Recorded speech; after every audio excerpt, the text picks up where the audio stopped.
Hey everybody, welcome back to our Kratom Addiction and Recovery Daily Devotional series. So we're in this really cool part of Job right now where God is responding to Job after this season of loss and suffering that he was going through. And it is this beautiful poetic expression that we're in these upcoming chapters that we're getting into this week. Sorry if you hear Peanut snoring, by the way. So today we're picking up in chapter 39, and we're going to be reading verses 19 through 30. Do you give the horse its strength or clothe its neck with a flowing mane? Do you make it leap like a locust, striking terror with its proud snorting? It paws fiercely, rejoicing in its strength, and charges into the fray. It laughs at fear, afraid of nothing. It does not shy away from the sword. The quiver rattles against its side, along with the flashing spear and lance.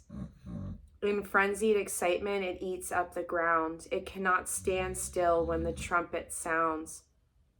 At the blast of the trumpet, it snorts, aha! It catches the scent of battle from afar, the shout of commanders and the battle cry. Does the hawk take flight by your wisdom and spread its wings towards the south? Does the eagle soar at your command and build its nest on high? It dwells on a cliff and stays there at night. A rocky crag is its stronghold. From there it looks for food.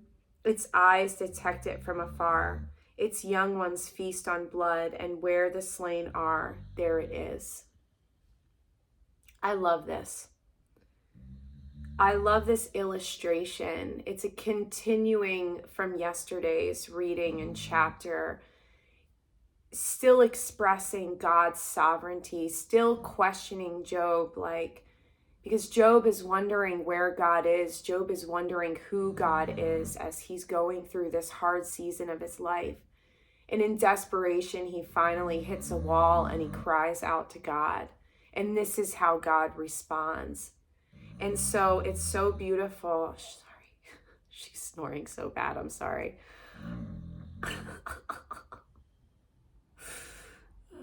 Peanut. She's something, let me tell you. Sorry to get distracted. And I don't edit my videos, so it's just going to be in there. So what a beautiful expression of God's sovereignty. What a beautiful response that God is giving Job. The way that these chapters are and the poetic nature of them, I think is just a perfect way to describe who God is. And like we were saying yesterday, one of the cool things about poetry is that it can be interpreted in different ways by different people. And so I encouraged you yesterday, and I encourage you today as well, to continue to think about what this means to you. And it talks about, do you give the horse its strength or clothe its neck with a flowing mane? Sorry. Do you make it leap like a locust, striking terror with its proud snorting? It paws fiercely, rejoicing in its strength, and charges into the fray. It laughs at fear, afraid of nothing. I think that this is a really cool way of describing, not only the sovereignty of God, but just different facets of his holiness and his greatness. And to me, I grew up riding horses. I love horses so much. And this really stuck out to me because I relate and resonate with this. Do you give the horse its strength? In these chapters, it's all these beautiful artistic ways of describing these facets of God. And I've talked about it before that our human language and our human brains will never be able to fully comprehend the greatness of God. And there are different ways that people have tried all throughout time. And, there are many scholars and there are many, priests and monks and different people in different, religious paths that have pondered on the greatness of God and have tried to explain him. And our human language is literally not capable of even beginning to scratch the surface of describing the greatness of God. And that's what I love about Job, is that it is using this abstract poetic way to express that. And when I see this, do you give the horse its strength or clothe its neck with a flowing mane? I love that lyrical imagery. I love imagining, the like a horse is so strong and so beautiful, and that, even above that is God.